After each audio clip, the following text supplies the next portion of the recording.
Bom, amores, o assunto de ciências de hoje vai ser sobre os animais, presente na página 53, 54, 55 e 56 do livro de vocês, tá? Nós vamos dar continuidade, tá bom? Eu já dei um início no assunto de animais e agora eu vou dar continuidade, certo? Falando um pouco mais sobre a reprodução, tá? Reprodução dos animais. Assim como os demais seres vivos, os animais são capazes de se reproduzir, gerando novos descendentes e garantindo a sobrevivência da espécie. De acordo com o tipo de reprodução, ela pode ser classificada como sexuada ou assexuada. Reprodução sexuada. Geralmente em uma espécie existem indivíduos do sexo masculino, os machos, e do sexo feminino, as fêmeas. Os machos produzem as células reprodutoras masculinas, os espermatozoides, e as fêmeas produzem as células reprodutoras femininas, os óvulos. A reprodução sexuada ocorre quando essas duas células reprodutivas se encontram, ou seja, quando o óvulo encontra o espermatozoide.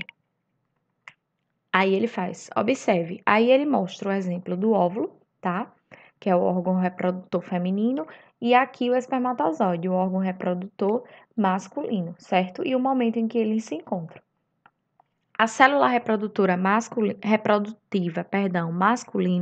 o espermatozoide, possui uma cauda que permite a sua movimentação em direção ao óvulo, que é maior e imóvel. Imóvel significa que ele não se mexe, tá? Ele fica paradinho. Então, o espermatozoide vai até o encontro do óvulo.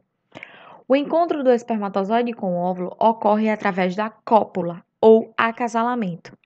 Após o acasalamento, o espermatozoide e o óvulo se unem, ou seja, eles vão formar um único ser, tá? Que a gente chama de fecundação. O óvulo fecundado dará origem a um embrião, que se desenvolverá e ficará semelhante aos seus pais, tá? Ou seja, o óvulo vai ser fecundado, vai formar o embrião, que vai formar o bebezinho, vai formando na barriga da mamãe, até que ele possa sair, tá? Com o passar dos dias, o óvulo fecundado vai sofrendo uma multiplicação de suas células e começa a ganhar forma. É assim que o novo ser vivo é gerado, como mostra na imagem.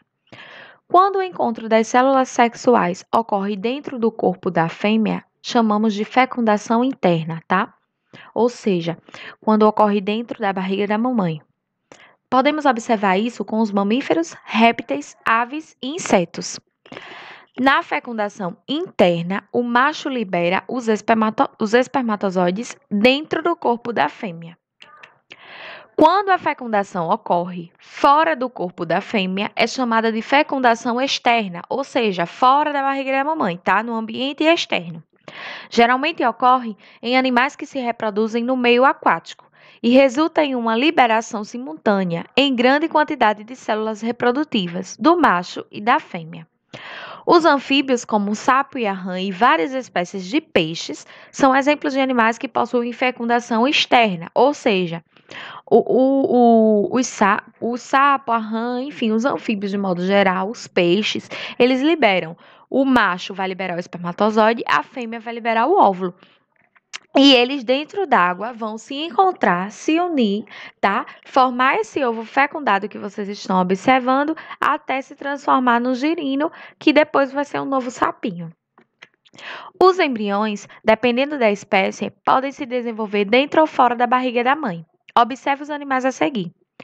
Aí tem a tartaruguinha e tem a onça pintada, né? Aí ele diz: como é a forma de desenvolvimento de cada filhote mostrado acima?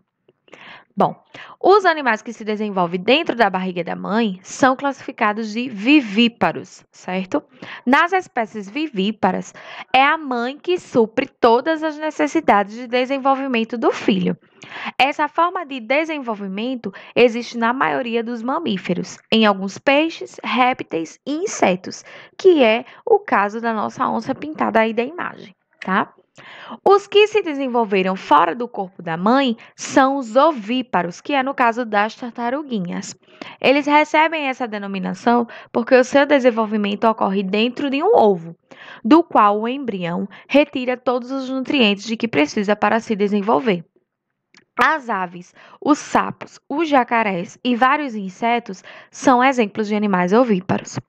Durante a gestação das espécies ovíparas, é necessário manter a temperatura ideal para o desenvolvimento do filhote. Por isso, alguns animais chegam a sentar sobre os ovos, mantendo-os aquecidos. Existem ainda animais que se desenvolvem um ovo dentro do corpo da mãe, ou seja, ele está dentro do corpo da mãe e além de estar dentro do corpo da mãe, ele está dentro de um ovinho, tá? São os animais ovovivíparos, ou seja, animais que se reproduzem dentro da barriga da mãe e dentro de um ovinho, tá? Algumas espécies de serpentes, tubarões e invertebrados são ovovivíparas.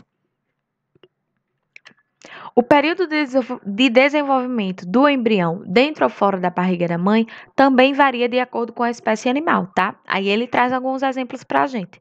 Por exemplo, a gestação do gato dura aproximadamente 2 meses.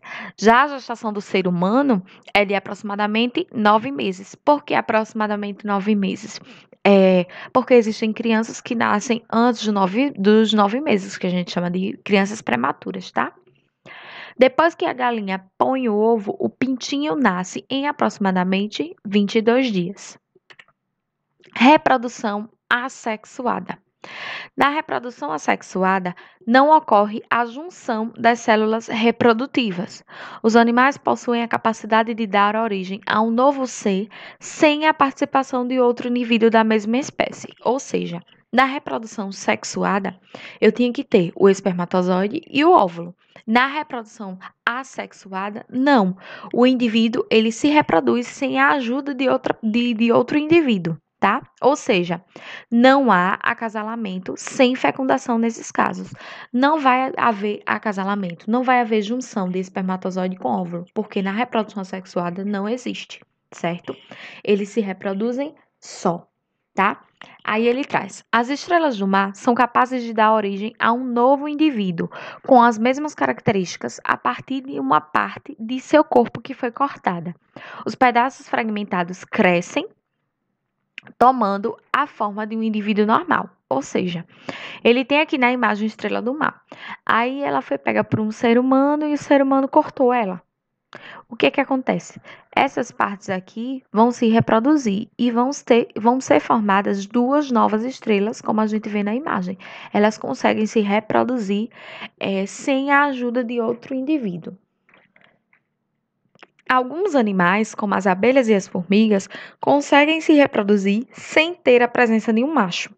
Os ovos da fêmea começam a se desenvolver sem haver fecundação. Esse tipo de reprodução assexuada é denominado partenogênese. Bom, amores, qualquer dúvida no grupo do WhatsApp.